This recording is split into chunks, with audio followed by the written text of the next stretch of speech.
Now, according to you, who is a brand manager or a brand executive, and what exactly is his role? They're trying to tell the consumer this is how you want to think about my product. But one thing for sure, in the consumer's mind, they know who's superior. The gut feeling, like you described earlier. Absolutely. Yes. And then the wheels will turn one day and that will turn forever. That is what happened to all these great brands. Do not ever, ever, ever get into the trap of calling branding and marketing a common sense.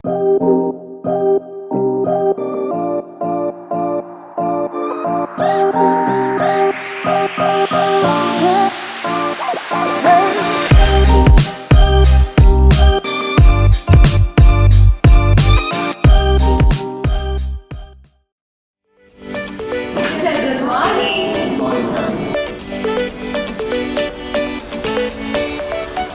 Hi guys, welcome to yet another episode of Legendary Marketers, the official YouTube channel of the Marketing Alumni Association of the University of Sri Jayawardenepura. So we have a very special person here with us today, and it's Dilupa Patirana, who is the CEO of Barista. He's also a marketing graduate of the University of Sri Jayawardenepura. He has a professional postgraduate diploma in marketing from the Chartered Institute of Marketing in UK. He also has an MBA from Cardiff Metropolitan University. So a very impressive person. Hello. Right. Have me here. Yes, of course. Right. So I want to talk about branding with you today because you're a professional who has excelled in that field. So what is a brand according to you, Dilupa? Yeah, Nidani, that was a very expected question in a branding discussion. Mostly the brand itself is a misunderstood and miscommunicated concept. Most of the people think brand is the product that you sell or the service. Maybe your logo, maybe your slogan, maybe your design. I think that all misconceptions have arisen from the American Marketing Association definition. That was way back in 1960s. They say brand is a name, a slogan, or a design, or a sign, or any other feature in that matter that distinguish one product or one seller's product from the other seller's product. But that was way back in 1960s. The world has evolved, the branding has evolved so much that for me to understand it's a more deeper, more interactive and more human thing. In the contemporary theories, there are so many definitions about branding, but how I understand is that it could be a set of expectations, perceptions, the personality that you build around something, and also your set of experiences and stories that you heard about something that you would evaluate on those aspects to choose one product over the other product. I mean, if you take this whole concept in a more simpler manner, if I'm to explain that, now if I ask you a brand of your choice, what would you give me? I would say Nike because it's a well-renowned brand and everything. All right. So if you take a brand like Nike, what would come to your mind when you hear Nike or when you think about Nike? Or that comes with all the feelings, it comes with all the emotions, the perception, the Absolutely. personalities that you have seen with Nikes, like Correct. people like Michael Jordan, Michael Schumacher, Cristiano Ronaldo, Serena Williams, Right. Marina Sharapova. It gives you that wholesome, experience and a feeling. That's correct. That is victorious, that is determination, never giving up spirit. So that all connected together for you to choose a Nike pair of shoes versus a Reeboks. Correct. If you happen to have a shoe of Nike and that is included your experience with the product and also the stories that you have heard about the product. So very recently I read a book and in that book I found the most interesting definition for brand, and which is also very short. It says consumer's gut feeling. Beautiful. So think about it, like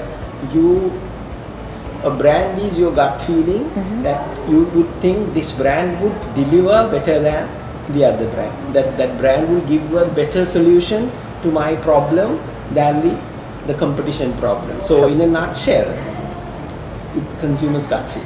So that's a very interesting way to define a brand. I think the gut feeling of a consumer. It's a beautiful thought and a very accurate description and a definition, I would say.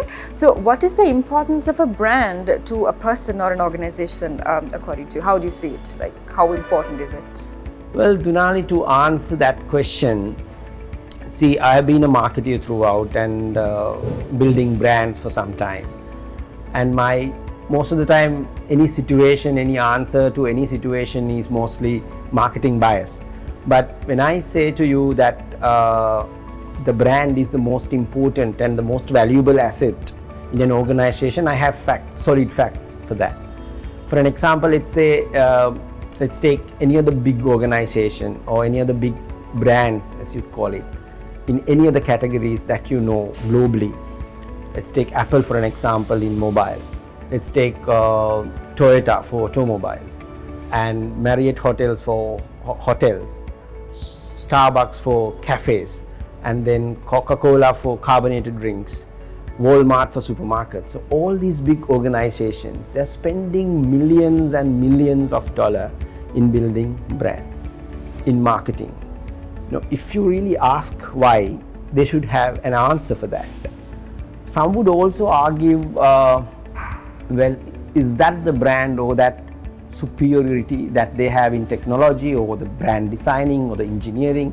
Is it because they excel in their supply chain so that they have better economics of scales? So in that situation, let's take the product engineer of Apple and product engineer of Samsung on a table and let them argue on the product design. Let's get operation manager of Starbucks and operation manager of Tim Hortons and let them argue about the operational efficiencies. Let's take Pepsi, let's say Coca-Cola, the production managers, and let them argue about the product superiority of the product. They'll argue till the cows come home. Right? In oftentimes, you would find the most important aspects of a business that we discuss are not even their priority in some of the big brands.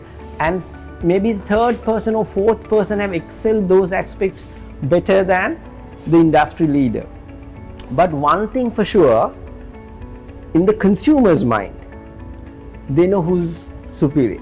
The gut feeling, like you described earlier. Absolutely, right? So they know who's superior. And for that superiority, they are willing to pay additional money for them. And that is, in an average, at least to 10% to 30% premium is charged from all these big brands than their competition from the consumer. So why and how you think that additional 10% to 30% premium is charged? That's for the brand, right? That's for the brand.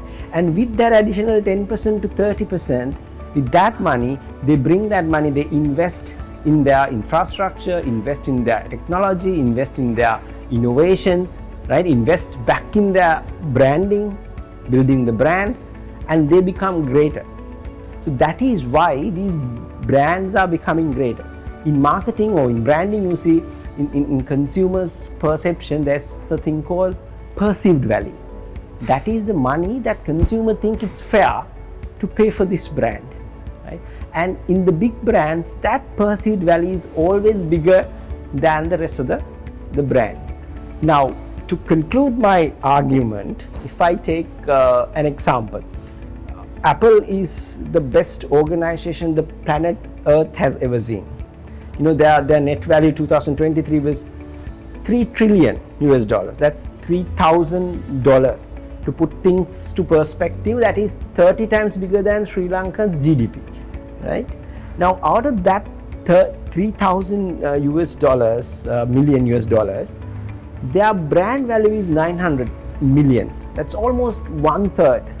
If you take another common brand like Coca-Cola, the net worth is about 270 billion US dollars. Out of that, 106 billion is their brand. If you take Nike, it's about 130 and 38 billion is their brand value. So it's almost like you see what is the most valuable and the most important asset of your organization. It's brand. So you have to preserve it. Okay, so we talked about what a brand is, and it's quite interesting actually, everything that you said. Now, according to you, who is a brand manager or a brand executive, and what exactly is his role in an organization? Because brand is so important to an organization, and brand manager, what do you think his role is? Okay, Junali, simply put, brand manager or brand executive is the one who's responsible for the brand, right? In textbook definition, you would say he's the one who's responsible for planning, organizing, leading and controlling the branding process. But let's discuss that also in a detailed manner. Like as I earlier said, a brand is a set of expectations, set of perceptions, personality you build around it, and also the stories and relationships and experiences that somebody has in his mind. So in that case, in that light, a brand manager is the one who's actually controlling everything. He's the one who's responsible of controlling the perception about the brand, the personality that you build around it, the experiences that the consumer has with the brand, and also the stories that's been told, and the relationship that was built, that is built with the brand. So he's the one who's in the center. But the more important thing is that has to be done consistently and during a long period of time. So that is very important, right? Very recently I read a book called Passion Brand that was written by Helen Edwards. So she was saying a very interesting definition about a brand manager. She says, brand manager is the one who gets the consumer to think about his product or service the way he wants him to think about the product or service. Which is very deep. It is not what he thinks about the product, neither what consumer thinks about the product. It is him who wants you to think about the product the way he wants to think about the way he wants you to think about this product. It's pretty intimidating, isn't it? So that is what brand managers are doing. They're trying to tell the consumer, this is how you want to think about my product, and get them to think about the exact way. And if you can do that, you are a great brand manager, and that is your role of brand manager. Yeah, wow, that's quite interesting, Dilupa. Now let's talk about the do's and don'ts in branding. How do you see it? If we can just talk about that a bit. Well, there are quite a few do's and don'ts. Well, I would like to give you a general idea and more important do's and don'ts. So the first thing that I would like to think is branding is a long winding process. It can't be done overnight. Like most of the time we think we have done a great ad campaign. We spent about 100 million. We did ATL, BTL and social media. So, my brand is built. That's it. Nothing more, right? So it never happens that way. You need a lot of courage, you need a lot of perseverance to build a brand consistently overnight. That is what we have also been taught in our universities, like consumer, say it's IDA model. You remember attention, yes. interest, desire to action. So in between there could be a lot of time for you to, absorb your information, assess your information, and taking a decision.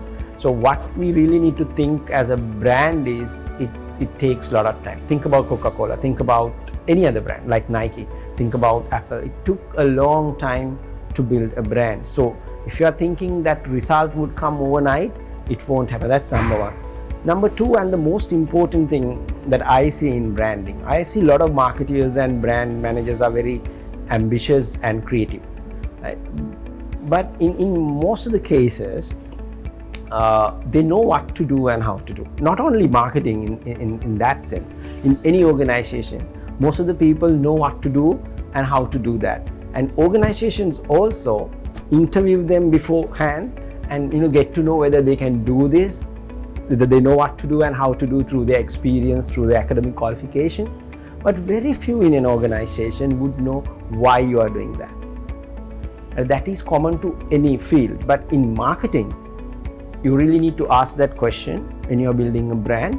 Why do my brand exist? What is the consumer going to miss if I don't, do this? So that's where you have clarity on the purpose of your brand. That's where you have a clarity in the vision of the brand. And Dilani, that is where you create the passion for the brand, right? Guess what? The consumer always pick that. They see in brands, this brand is a passionate brand. This brand has enthusiasm in it. And they rally around those brands. Now, when you don't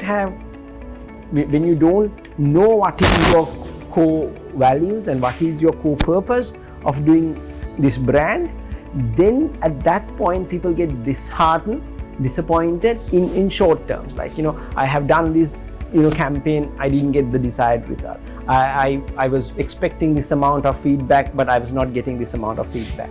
But what you need to see is to go back and see whether I am doing this for the right purpose, and continuously do that for a longer period of time. And staying relevant, I suppose, with the changing times as well.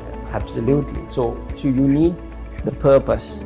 You need to know why you are doing this brand. And if you really know and if you're really committed to deliver, then consumers will follow you. And then the deals will turn one day and that will turn forever. That is what happened to all these great brands. Yes, those are the major do's and don'ts in branding. So Dileep, let's wrap up this session with the final question. What is your advice to students who are learning marketing? Any advice or tips that you can give them? Well, Dilani, yes, if I'm in a position to give them an advice with my little bit of knowledge and experience, I would tell them, do not ever get into the trap of calling branding and marketing a common sense. To me, branding and marketing is as science as chemistry. There are a lot of scholars, there are a lot of writers, authors who are working on this subject. There are a lot of research being done. There are a lot of research has been done. And there are a lot of knowledge. It's very structured knowledge. You can get the knowledge in terms of formulas, in terms of theories, in terms of models. There are so much of knowledge available.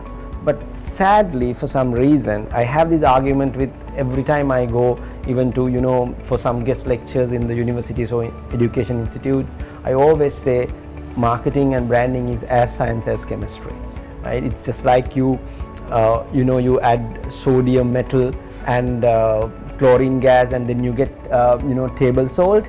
Just like you build a clear identity and solid brand equity, you get a great brand. It's simple science as much as that, right? So what I want the scholars who are studying right now, if you are in an institution or in the university studying branding and marketing, your absolute and utmost responsibility is to study that very well, so that when you go out to the market and when you apply those frameworks, when you apply those theories, and when you get these results, people will say, oh, it's magic. No, that's theory working, And what instead we do when somebody gets into marketing, we try to push them, go to the market, get your practical experience. This market is very practical, it's common sense. And they go to them and learn all the trial and error methods and come back and say, hey, it's common sense. No, it's not common sense, right? So I want them to study the theories, the frameworks, and that will give them solid results, accurate results. The second thing that I would say, there's a misconception in the society, say like, hey, he's creative, right? You need to be creative to become a brand manager. I don't think you need to be creative to become a brand manager. I mean, you need to be creative to do anything good. I mean, you a barista, you need to be creative. You a chef, you need to be a creative. Even somebody who's like dancing to, fitness enthusiasm, anybody needs to be creative. But I would rather say you got to be analytical, you got to be strategic. You have to learn strategic management, you need to learn statistics, you need to learn research to become a better brand manager. Because creativity, right now you can outsource. There are creative agencies that do the creativity for you. But you are the sole responsible person for your brand P&L. So you need to know your P&L, you need to think about the brand vision, you need to think about the brand purpose, so that you need to be more strategic person. So learn those. Don't just try to be creative. And that was the same misconception that we had back in our time, that he speaks good English, he does good presentation, he's good for marketing. You remember? I mean, in Yes, our of case, course, in our yes. university, so it's like for guys like us who's really managing English. I mean, in that case, in that argument, every American should be a good brand manager because they speak Full English, of it, yes. right? So that's the same misconception. So you don't really have to be creative. If you're creative, that's a plus. But I would rather, bet my thing on, strategic person, analytical person, or a person who's good at numbers to be a good brand manager. Yeah, that is my Work on advice. your theory, learn the strategic aspects of it, and then you'll Absolutely. be an exceptional marketer versus an average. Wonderful. So, Nirupa, for that very insightful chat. I personally learned so much about branding and marketing. It was very insightful. It was quite unique. I think your ideas and everything was quite impressive and quite interesting. I hope all of you learned something from this discussion. So that's it from Dilup and me for today. Catch us again with another episode of Legendary Marketers. See you soon.